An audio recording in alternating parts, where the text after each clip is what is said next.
seterusnya dalam aplikasi pembezaan ni kan. Okey, satu lagi yang awak kena tahu adalah menentukan kadar perubahan. So perkataan dekat sini adalah kadar perubahan. Jadi kadar ni kita gantikan kepada dt. Kenapa Okey, sebab bila ada kadar perubahan dia adalah terhadap masa. Terhadap masa. Okey, contoh kan.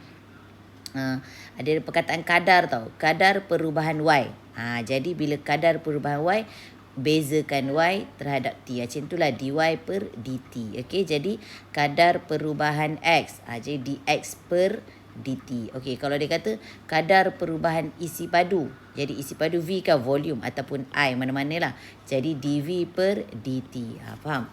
Kalau dia kata kadar perubahan luas, jadi dia akan jadi dl per dt. Kadar perubahan jejari, dj per dt. Macam itulah. Okey, jadi perkataan kadar tu dia akan jadi per dt. So, kita tengok contoh. Suatu lengkung mempunyai persamaan berikut. Jadi bila ada je persamaan berikut, kita akan bagi y sama dengan x kuasa 2 campur x bawa naik atas mesti. Okey, sebab nanti susah kita nak bezakan.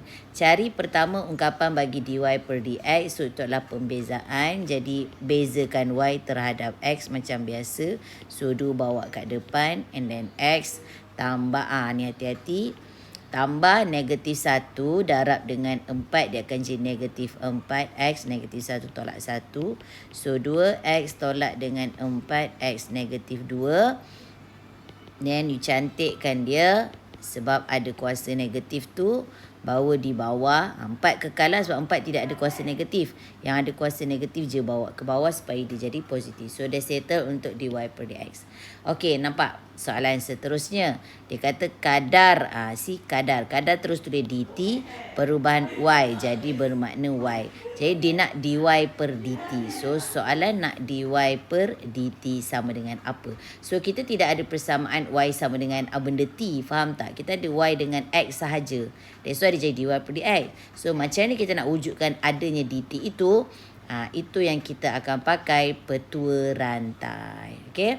So petua rantai ni simple je. So you buat, kalau dia nak dy per dt, rantaikan dia macam ni. So dekat sini dy, dekat sini dt. Ini dua yang kosong ni mesti benda yang sama. So kita ada maklumat x tadi kan. Jadi sini letak dx, sini dx. Mesti yang sama.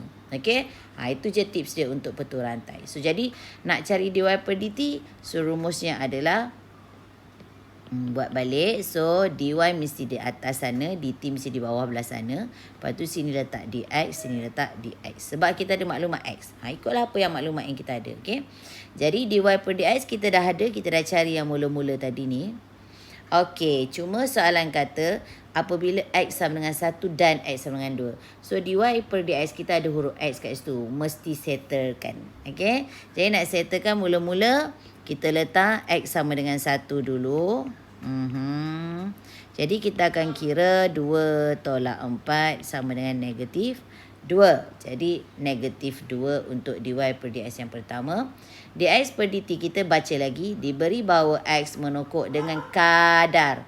X tadi menokok dengan kadar. Banyak x ada perubahan kan. Jadi perkataan kadar itu adalah dt. X kita adalah x menokok. Banyak x dah berubah lah. Faham tak? Itu maksudnya. Okay, jadi x kita adalah dx. Jadi dx per dt kita berapa unit? 3 darab 3. Itu je. So dapat negatif 6. Okay. So untuk x sama dengan 2 pula. Kita ganti dy per dx kita tadi. X kita sama dengan 2.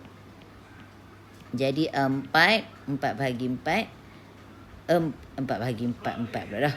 4 bahagi 4. 1. So dapat berapa? 3. Okay. Jadi untuk dy per dt yang seterusnya. So rumus yang sama dy per dx kita 3 darab dengan dx per dt kita tadi 3. So jawapan adalah 9. Okay. So simple je untuk soalan kadar perubahan ini. Right? Okey, jadi ingat konsep dia lah. Kita tengok contoh seterusnya. Jejari sebiji belon berbentuk sfera yang diisikan dengan udara. So, kena faham ayat diisikan dengan udara. Bermakna dia adalah isi padu sfera. Kalau dah diisi dengan udara takkan luas pula. Okey, faham tak? Jadi kita akan pakai isi padu sfera. Ingat rumus lah. Isi padu sfera adalah apa? 4/3 pi J kuasa 3. Okey. So lagi bertambah so ada perubahan pada kadar. Okey. So dt jejari dia kata jejari sebiji benda yang di sini jejari yang bertambah. Jadi ini adalah DJ. Faham Kalau bertambah ke menokok ke mengurang ke, so dia ada perubahan lah. Faham tak? Jadi DJ per dt kita dah ada, segala maklumat kita letakkan supaya nanti tak tercari-cari. DJ per dt kita ada berapa tu? 0.5. Okey lagi. Cari kadar. Kadar adalah dt.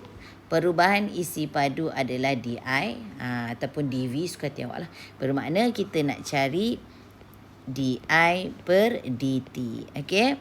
Apabila jejarinya ialah 4, so jejari dia bagi 4. Okey, betul kepada 4 angka bererti. Nampak tak? Simple je keluarkan daripada ayat-ayat tu.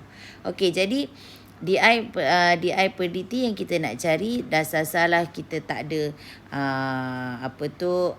I terhadap t kan. Jadi kita buat petua rantai. So sini di, sini dt. Apa yang boleh kita letak di sini? Kita ada maklumat dj kan. Jadi kita letak sini dj, sini pun mesti dj. So jom kita masukkan di per dj kita tak ada. Tapi kita ada rumus sfera. Rumus sfera kita adalah tu dia. I sama dengan 4/3 pi J kuasa 3. So daripada sini you boleh bezakan I terhadap apa tu? J, betul. Jangan I terhadap pi. Pi adalah satu nilai titik tetap. Dia ada nombor jejari tu. Maknanya pi tu apa malar, so tak perlu, jangan di I per d pi pula, tak boleh. Okey. So kita letak di I per dj. So jadi 3 bawa kat depan. Darab dengan 4/3 pi hidup J. 3 tolak 1. Macam biasalah. So, jadi 4 pi J kuasa 2. So, dah dapat dah 4 pi J kuasa 2 untuk di per dj. Cantik. Cuma kita ada J dekat sini. Ada tak bagi jejari tadi? Ada ni tadi 4 kan? So, kita gantikan dengan 4. Senang je. Okay? Jadi, 4 pi. So, sini akan jadi 16. So, sini akan jadi 64 pi. Kejap. Okey, sini akan jadi 64 pi. So, dah dapat dah di I per dj kita 64 pi. Darab dengan dj per dt kita ada 0.5. So, kat sini settlekan. Okey, dapatkan jawapan dia. So, dapat 32 pi. Tapi soalan kata bila dia nak angka bererti, 4 angka bererti ni bermakna pi ni kena ganti dengan 3.142. Okay. So nanti you cari jawapan dia. Sama dengan berapa. Faham kepada 4 angka bererti ya. Okay. So simple je. Tak susah pun untuk kadar perubahan. Ingat tips tadi. Kadar dia mesti ada dt. Faham tak? dt. Apa sajalah. Dia mesti ada dt. Okay. So simple je. Tak susah, senang. Pastikan awak salin semua yang saya dah nyatakan di sini. Okay. Alright, terima kasih semua.